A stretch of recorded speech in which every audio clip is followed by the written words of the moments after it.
In this tutorial, I want to show you how you can change who is shown as the author of a workbook in Excel, which is a great feature if you have inherited a workbook and made improvements to it.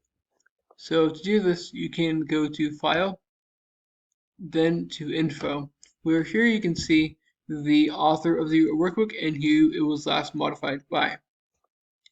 To change the author of the workbook, which by the way I've made tutorials on this in the past, so thank you for this great data set.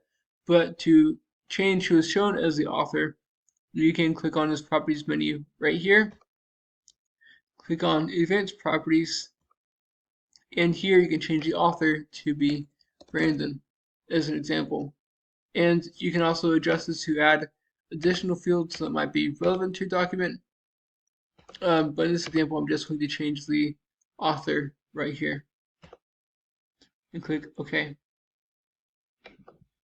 And as you can see, the author of the document is now Brandon. And if I go back and I go to File, then Info, the author is shown as Brandon. That's it. I hope you found this to be helpful. If you did, like, subscribe, comment. Thank you for watching. Have a good day.